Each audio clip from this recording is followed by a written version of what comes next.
Hello, hello.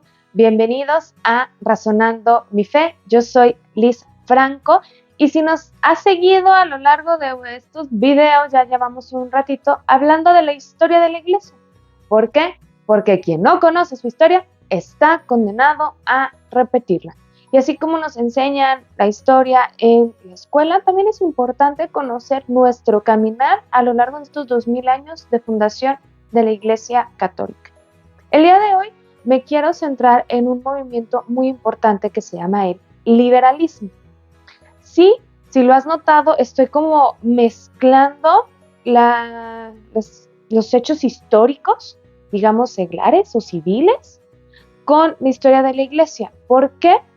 Porque es imposible separarlo, porque la iglesia está inserta dentro de un tiempo y un espacio y unas circunstancias. Entonces eso va a pegar. Pero aquí lo que queremos hacer énfasis es en cómo reaccionó la iglesia, en qué le pegó, no tanto en la época histórica en sí. Ahora sí, después de esta introducción, vamos a clavarnos con lo que es el liberalismo. Es una corriente de pensamiento que va a nacer en Inglaterra. Sin embargo, va a pegar en toda Europa. Estamos hablando más o menos siglos XVII y XVIII, es decir, 1600, 1700 y pico. Esta ideología va a estar muy marcada en lo que es la Revolución Francesa y después el Imperio Napoleónico y todavía va a tener repercusiones posteriores. ¿Qué va a decir? El individuo necesita ser libre. Por eso habla o se llama liberalismo. ¿Libre de qué? Recordemos que venimos de siglos de monarquías absolutas, donde el rey tiene toda la razón. ¿Qué pasa? Viene la Revolución Francesa y ahora el Estado es el que tiene toda la razón. Ok, pero entonces, ¿cuándo el individuo va a ser libre de ser quien quiera ser? Y esto es lo que va a tener como muy arraigado esta corriente. Sin embargo, el individuo quiere ser libre de todo. Y esto va a incluir, por supuesto, la iglesia. Cierta corriente, porque como en todas las ideologías hay corrientes, cierta corriente del liberalismo va a decir que la iglesia oprime a la persona y entonces tenemos que liberar a estos pobrecitos cristianos de la opresión del Papa. No digo que todos, pero va a haber una corriente fuerte que así va a pensar. Se va a ir a través, o su estructura va a ser a través de 4 estrategias principales. La nacionalización de los bienes eclesiásticos. Si a mí me preguntan, tarugos no son, porque tenemos catedrales, tenemos vasos sagrados, custodias que están hechos de muchas riquezas, pinturas, esculturas, etcétera, de valor invaluable y literal al ser obras de arte. Entonces se les hace fácil, con permiso, la iglesia son los malos de la historia, esto viene para el Estado, lo necesitamos para el bien de la sociedad. Y esa es la bandera que van a tomar. Y lamentablemente esto no se va a quedar solo en Europa. Los liberales contra los conservadores, ¿no te suena algo si tú como yo eres mexicano? Efectivamente, la nacionalización de los bienes de la iglesia, conventos, universidades, iglesias, va y todo se lo queda en el Estado. Fue un saqueo total. Expulsión o neutralización de religiosos. Congregaciones, sacerdotes, van a ser como que tú para allá, porque en lugar de que el individuo sea libre de escoger si quiere ser cristiano o no, los liberales deciden que no necesita ser cristiano, que no necesita ser católico, y entonces va a relegar así como que no seas una mala influencia para las personas. La iglesia lo va a sufrir bastante en esta época. El monopolio de la escuela, con el mismo caso, siguiendo esta misma línea de que el Estado es el responsable, bla, bla, bla, escuelas católicas se van, yo soy el único que puedo decir que enseño a los chiquillos. Y finalmente algo de actividad asistencial, porque pues periodos de guerras, pobreza, etcétera, pues hay gente que la pasa muy mal y el Estado bien se pone a echar la mano.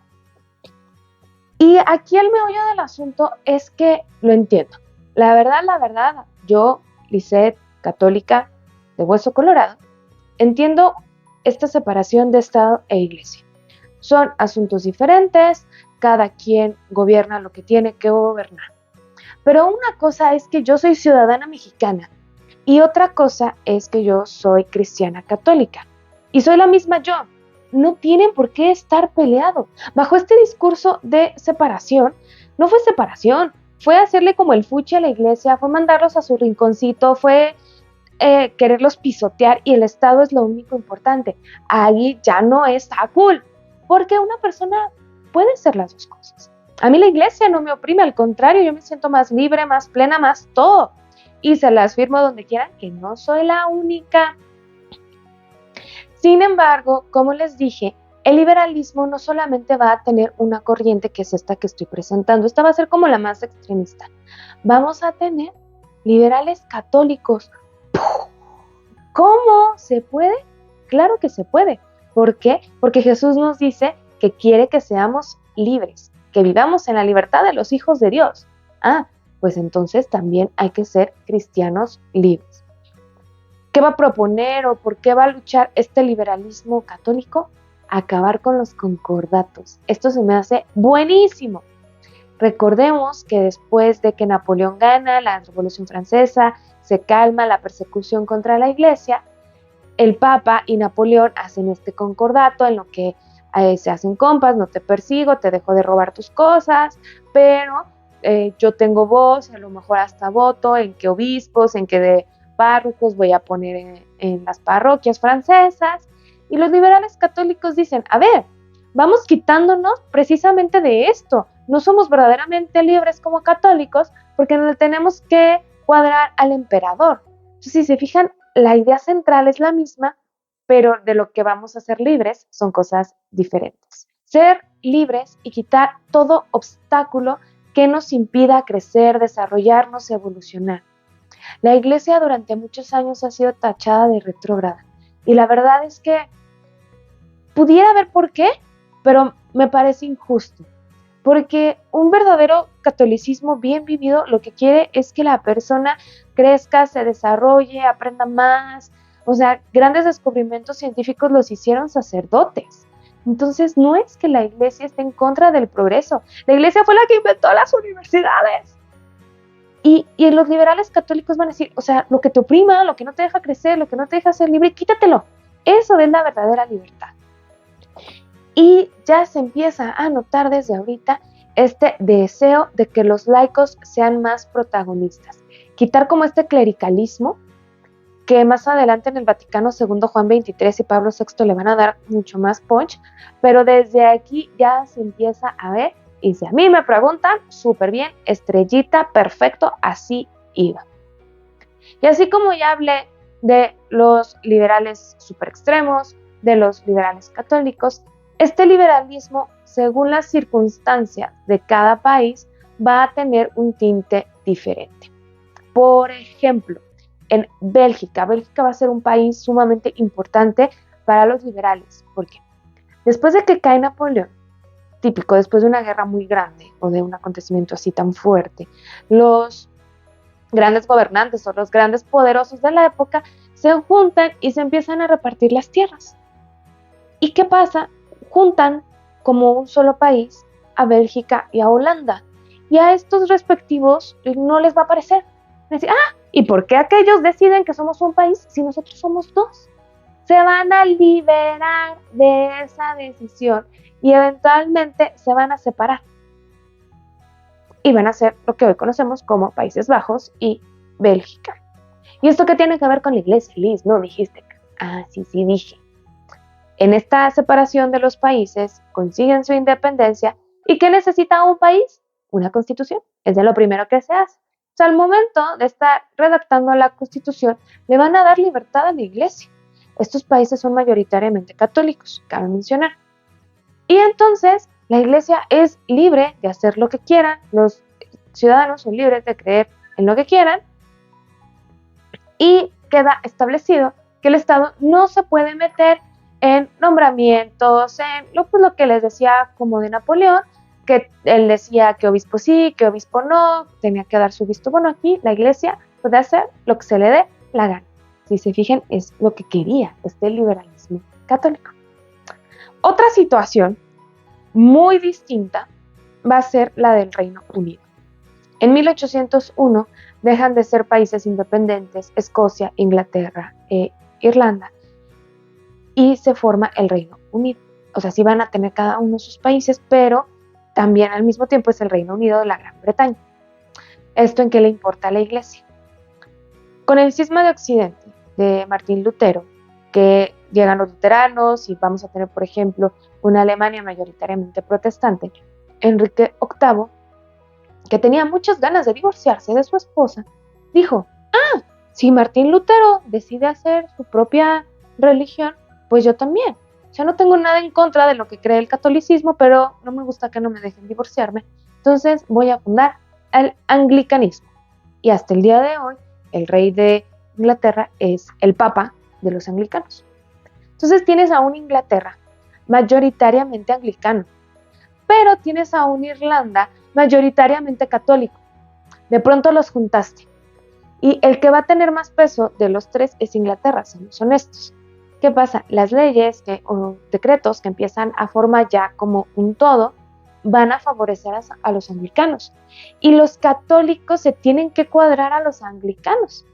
Entonces, con esta idea de libertad, de no dejar que me opriman, de yo ser quien quiero ser, mis respetos totalmente para los católicos irlandeses, que lucharon y lucharon por sus derechos hasta lograr esta separación de los anglicanos y que se les reconozca, que no sea nada más como una secta del anglicanismo, cuando la verdad fue al revés. Los anglicanos fueron los que se separaron, los católicos siempre habían estado ahí.